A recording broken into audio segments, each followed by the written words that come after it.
ఓం శ్రీ గురుభ్యో నమ. వాగర్ధాయ సంప్రోక్తో వాగర్ధ ప్రతిపత్తే జగతో పితరౌ వందే పార్వతీ పరమేశ్వరో వ్యాసాయ విష్ణురూపాయ వ్యాసరూపాయ విష్ణవే నమో వై బ్రహ్మణిదే వాసిష్ఠాయ నమో నమ. గురు బ్రహ్మ గురు విష్ణు గురుదేవో మహేశ్వర గురు సాక్షాత్ పరబ్రహ్మ తస్మై శ్రీ గురవే నమ. ఓం శ్రీమాత్రే నమ.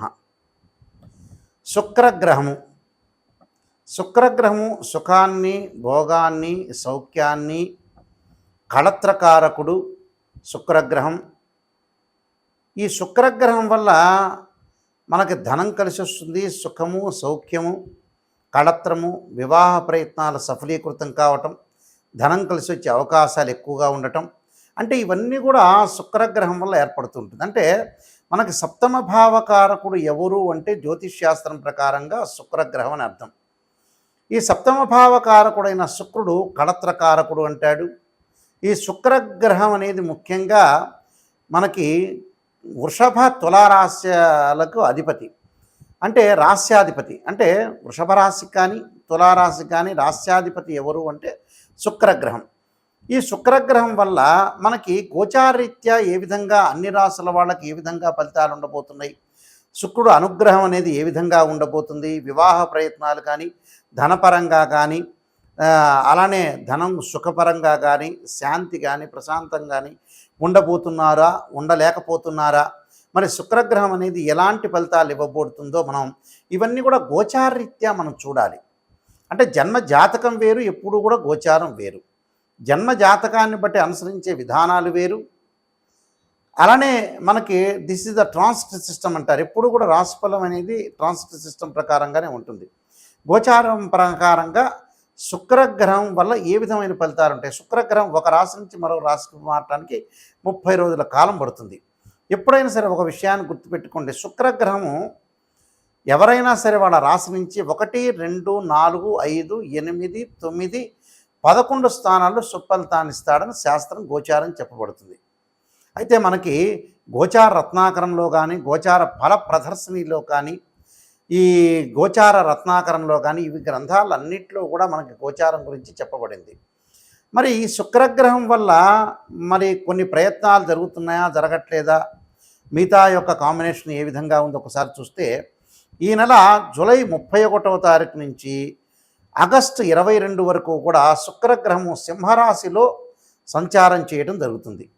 సింహరాశి ఏమిటి? రవి అధిపతి అయిన సింహరాశిలో శుక్రగ్రహం అనేది శత్రుక్షేత్రం అయినప్పటికీ, అంటే ఒక పొజిషన్ అనేది ఒకటి ఉంటుంది. అంటే శత్రుక్షేత్రం అయినప్పటికీ కొన్ని రాశులకి శుభయోగాలు ఇచ్చే అవకాశం ఉంటుంది, కొన్ని రాశులకి మిశ్రమైన ఫలితాలు, మరికొన్ని రాశులకి చెడ్డ ఫలితాలు ఇచ్చే అవకాశాలు ఎక్కువ ఉంటాయి.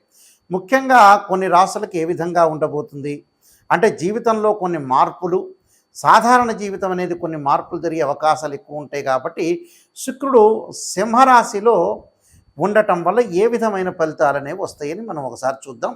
ముఖ్యంగా 31వ తారీఖు నుంచి 22వ తారీఖు వరకు, అంటే ఆగస్టు 22 వరకు, అంటే మనకి 23 రోజుల కాలం పాటు శుక్ర సంచారం అనేది సింహరాశిలో ఉండటం వల్ల ఏ విధంగా ఉండబోతుందో ప్రతి రాశిని కూడా మనం గమనిద్దాం. ఆ రాశిని బట్టి మనం విషయాలు తెలుసుకుందాం. కన్యారాశి వాళ్ళకి 23 రోజుల పాటు ఉండే శుక్రగ్రహము వ్యయస్థానంలో ఉండటం వల్ల ఏ విధమైన ఫలితాలు ఉంటాయి. ఎప్పుడు కూడా నెగిటివ్ పాజిటివ్ రెండు కూడా ఒకేలాగా మీరు గౌరవించండి, అలానే తీసుకోండి. శుక్రగ్రహం ద్వాదశంలో ఉండటం వల్ల వివాహానికి సంబంధించిన ఏదైతే ఒక ప్రణాళిక రూపొందించుకుంటారో ఆ ప్రణాళిక అనేది కొద్దిగా మనస్సుకు అశాంతి ఏర్పడే అవకాశాలు ఉంటాయి. అంటే సంబంధం అనేది 1, 2 సంబంధాలు వచ్చిన తర్వాత కొద్దిగా ఆ సంబంధాలు వెనక్కి వెళ్ళే అవకాశాలు ఉంటాయి. ఏదైనా మన మంచి కోసమే అనుకొని ఆలోచన చేయండి. మీరు ఒక సంబంధం తప్పిపోయింది అని అంటే ఆ సంబంధం మంచిదో చెడుదో, ఒకళ్ళ చెడ్డ సంబంధం అయితే మన మంచి కోసం జరుగుతున్నది మీరు భావించండి.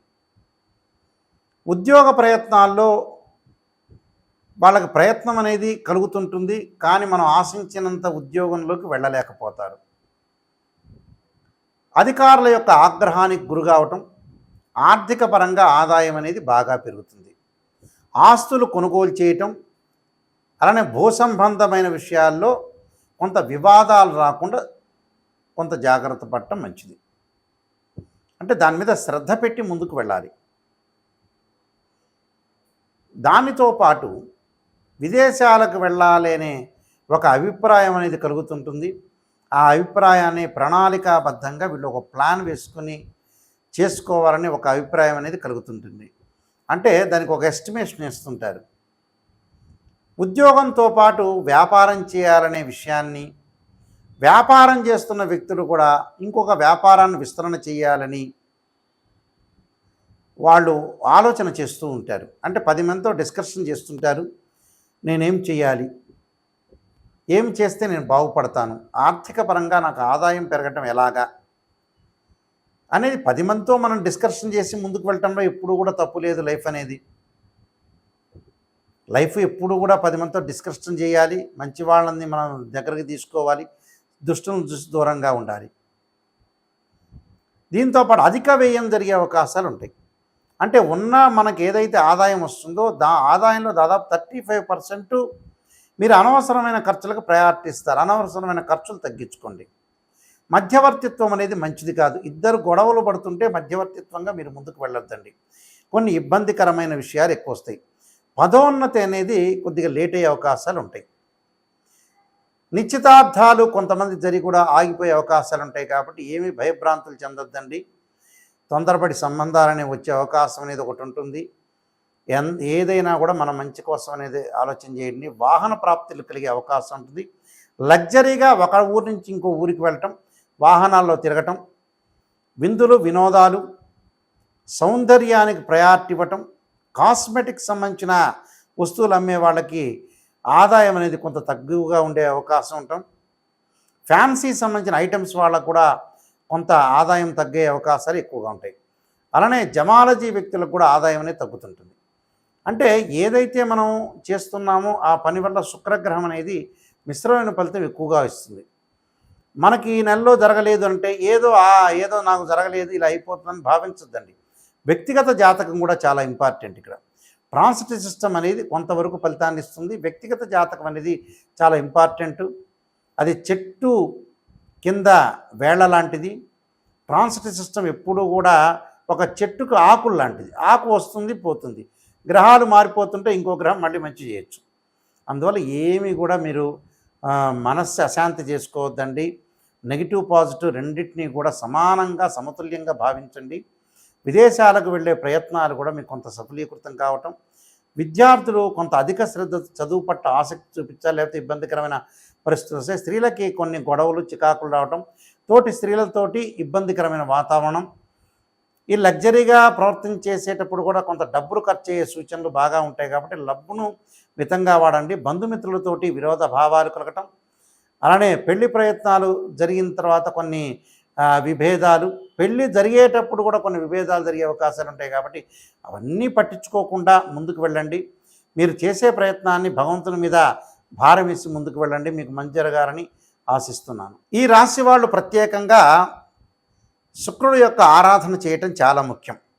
శుక్రుడు యొక్క ఆరాధన చేయటంలో శుక్రగ్రహం అనుకూలత మనకు ఉండాలన్నా, ధన ప్రయత్నాలు సఫలీకృతం కావాలన్నా, వివాహ ప్రయత్నాలు సఫలీకృతం కావాలన్నా, ప్రశాంతంగా ఉండాలన్నా, సుఖం కలగాలన్నా, భార్యాభర్తల మధ్యలో విభేదాలు తగ్గాలన్నా, అనవసరమైన మధ్యవర్తిత్వం కానీ, అలానే వివాహం సంబంధించిన విషయాల్లో ముందుకు వెళ్ళాలన్నా, అలానే ఎవరైతే ప్రేమించుకుంటున్నారో అలాంటి వాళ్ళు పెద్దల ద్వారా ఒప్పించి వివాహానికి ప్రయత్నం చేసే వ్యక్తులు కానీ, అలానే కాస్మెటిక్స్ సంబంధించిన బిజినెస్ చేస్తున్న వ్యక్తులు కానీ, సినిమా రంగం వాళ్ళు కానీ, సినిమా రంగంతో పాటు ప్రతి పనిలో కూడా కొంత ముందుండాలి, ఒక ఆకర్షణ బాగా పెరగాలి అని అంటే, అలానే ఏదైతే సంతానపరంగా ఇబ్బందులు కలుగుతున్న వ్యక్తులు, అంటే మనకు సెమిన్ అనాలిసిస్ అంటారు, టెస్టోస్టెరాన్ అంటారు.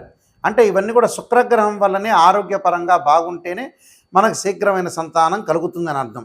అంటే గురువు కూడా అవసరమే, శుక్రుడు కూడా అవసరం. కాబట్టి శుక్రగ్రహం వల్ల ఏదైతే మేలు కలుగుతుందో ఆ మేలు కలగటానికి తప్పకుండా దోషం అనేది ఏదైతే కొన్ని రాసుల వాళ్ళకి దోషం అనేది ఉంటుందని మనం చెప్పుకున్నామో వాళ్ళందరికీ కూడా మంచి జరగాలంటే శుక్రుడు యొక్క అనుగ్రహం అనేది ఒకటి ఉండాలి. ఆ శుక్రుడి యొక్క అనుగ్రహం ఉండాలంటే ఏమి చేయాలి అనేది మనం ముందు ఆలోచన చేయాలి. దీనికి పరిహారాలు చేసుకొని ముందుకు వెళ్తే వీళ్ళకి మంచి జరిగే అవకాశాలు ఖచ్చితంగా ఉంటాయి. శుక్రగ్రహం యొక్క పరిహారం చేసుకోవాలంటే ఖచ్చితంగా లక్ష్మీ గణపతి అంటే పాదరసపు లక్ష్మీ గణపతిని ఆరాధన చేయటం ఒకటి చేయాలి. అలానే శుక్రగ్రహం యొక్క అనుకూలతను మనం ఉండటానికి వీనస్ ప్లానెట్ మనకి ఏదైతే పాజిటివ్ రిజల్ట్స్ రావడానికి ముఖ్యంగా శుక్ర హోమం చేయటం చాలా మంచిది. శుక్ర జపం కూడా చేయటం చాలా మంచిది. అలానే శుక్రుడి యొక్క అనుకూలతను మనం బాగా ఎక్కువగా రావటానికి అమ్మవారి యొక్క ఆరాధన, రాజరాజేశ్వరి యొక్క అమ్మవారి యొక్క ఆరాధన, శుక్ర జపం చేయటం చాలా మంచిది. ఓం శుక్రాయ నమః అనే మంత్రాన్ని కూడా చదువుకోవచ్చు. లేకపోతే శుక్రుడికి సంబంధించిన శ్లోకాలు ఉంటాయి, ఆ శ్లోకాలు కూడా చదువుకోవచ్చు. చదువుకోవటం వల్ల కూడా మీకు మంచి జరుగుతుంది. ఈ శ్లోకాలు కూడా శుక్ర హోరలో కానీ శుక్రవారం రోజున లేదా ప్రదోషకాల సమయంలో సాయంకాలం వేళ శుక్రుని ఆరాధన చేయాలి. కానీ పాదరసపు లక్ష్మీ గణపతిని ఆరాధన చేస్తే చాలా శ్రేష్టమని శాస్త్రంలో చెప్పబడింది. శుక్ర హోమం చేసుకోండి. అలానే బొబ్బర్లు అంటే అలచందలు అంటారు, శుక్రవారం రోజున దానం చేయండి. శుక్రగ్రహ దోషం పోయే అవకాశాలు ఖచ్చితంగా ఉంటాయి. ఇవన్నీ కూడా మీరు నేను చెప్పిన పరిహారాలను కూడా పాటించి ముందుకు వెళ్ళండి. మీకు మంచి జరిగే అవకాశం ఖచ్చితంగా ఉంటుంది. మీకు మంచి జరగాలని ఆశిస్తూ సర్వే జనా సుఖినో భవంతు.